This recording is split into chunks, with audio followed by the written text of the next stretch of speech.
Les Américains ont suspendu leur aide financière à l'Ukraine. Ouais, mais c'est comme je te dis, les Américains, ils ont toujours été du côté des Russes depuis le début, quoi. Bah ouais, le Nord Stream, direct, le Nord Stream, Biden, ils ont fait péter le Nord Stream, disant, oh, c'est l'Ukraine. Ben non, maintenant, on sait que c'est les Américains qui ont fait ça et tout. Ils sont contre l'Europe aussi. Tu vas me dire, mais pourquoi? Quel intérêt alors qu'ils se mettent des autogols en finançant? Ouais, mais s'ils finançaient pas, la guerre, elle aurait été arrêtée en 2 mois, quoi. Et Istanbul, là, je sais plus quoi, les accords, ça aurait déjà fini parce qu'ils avaient déjà plus les ressources, ils avaient plus les moyens. Donc ils ont financé pour que la guerre, elle puisse durer depuis maintenant, ça fait 2 ans, quoi, 3 ans. Tu comprends? Parce que derrière, eux, avec BlackRock, ils achètent les terres, ils achètent les terres, ils achètent les terres.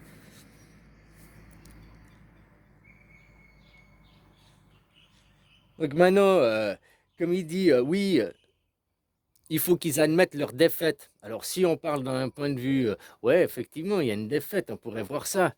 Mais maintenant, moi, comme il dit Zelensky, il faut des garanties. Et puis là, ça me fait penser maintenant, là, la réflexion. Ok, ça arrête comme ça.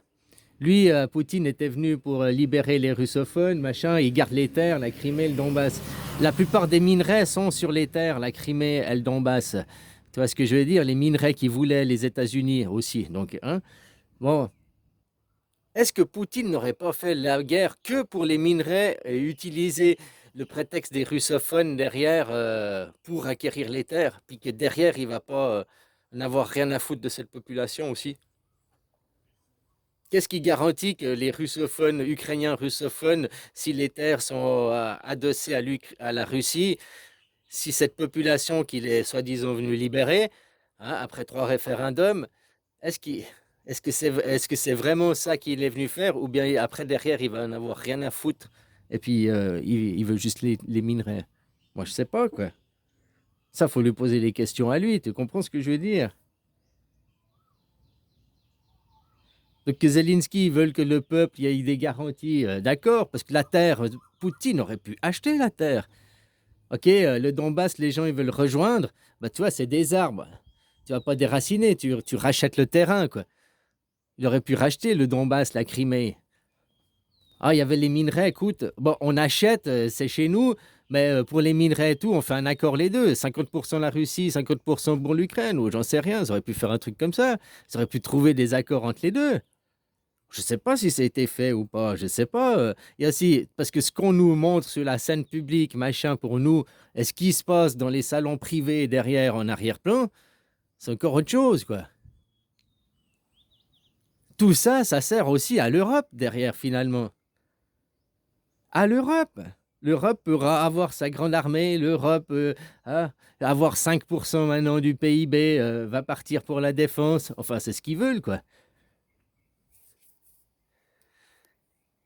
Donc, est-ce que tout ça, de toute façon, entre l'Europe, la Russie, ils bouffent à la même soupière, hein.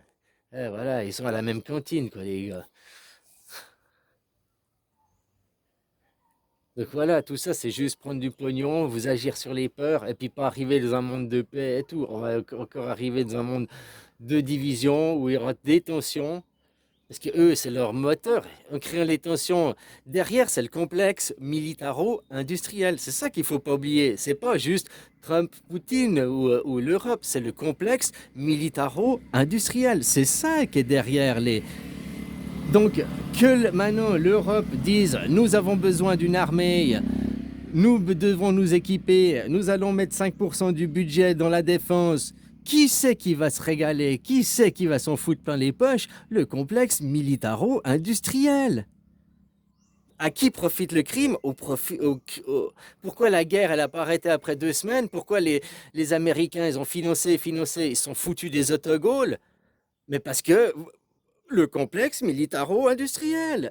Les 175 milliards que les Américains ils ont prêtés, qu'ils ont avancé, l'argent il est parti dans le complexe militaro-industriel américain. C'est le complexe militaro-industriel qui se régale. C'est eux qui ont intérêt à la guerre. C'est eux qui financent. Eux, ils financent bah, les Russes et ils financent les Ukrainiens. Ils donnent des armes aux Russes et ils donnent des armes aux Ukrainiens.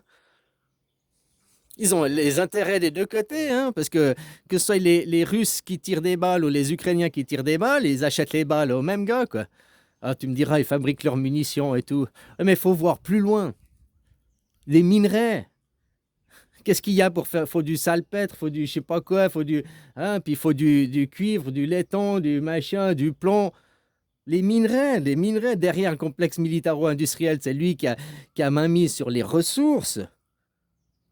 Nous, on voit ouais, Samsung ou je ne sais pas quelle autre grande Tesla, machin et tout. Mais eux, c'est des grandes multinationales qu'on nous montre comme ça parce que eux, ils ont besoin du marketing. Ils vendent des produits. C'est pour ça qu'on en parle. Ils touchent le grand public. C'est pour ça que oh, Tesla, grande boîte, ou Samsung, grande boîte. Mais ils vendent des produits. Ils vendent de la matière première transformée. Moi, je te parle de dessous, ceux qui ont les matières premières, quoi, ceux qui détiennent, je sais pas le nom des entreprises, quoi, ces grands trusts, ces grands machins qui ont les minerais, quoi, le complexe militaro-industriel. Complexe militaro, c'est eux qui se gavent, c'est eux qui ont intérêt à que la guerre continue. C'est eux que maintenant il faut armer l'Europe. Armer l'Europe, c'est tous des pépettes de l'argent public qui va aller pour eux, quoi. Fabriquer des armes, fabriquer des armes. C'est pas le monde de la paix, ça. C'est pas un monde d'union, ça. Maintenant, l'ennemi commun, ça doit être une autre planète. Il doit plus être l'ennemi, l'humanité aujourd'hui, ici, maintenant, 2025. Il doit plus avoir un seul ennemi sur cette terre. L'ennemi, ça doit être. On veut aller ailleurs, on veut aller à Mars ou je ne sais pas où. Mais pour aller, l'ennemi, il faut aller. Hein? C'est ailleurs, c'est plus ici l'ennemi. L'ennemi ici, il est à l'intérieur du pays. Ça fait bien longtemps que les armées contrôlent les intérieurs du pays plus que les extérieurs. Bon, ça dépend. Il y a encore les colonies, comme en Israël. Il y a encore l'exception qui confirme la règle, quoi. Hein? Mais aux États-Unis ou en France ou comme ça, l'ennemi, c'est là, elle vient plus de l'intérieur du pays que de l'extérieur.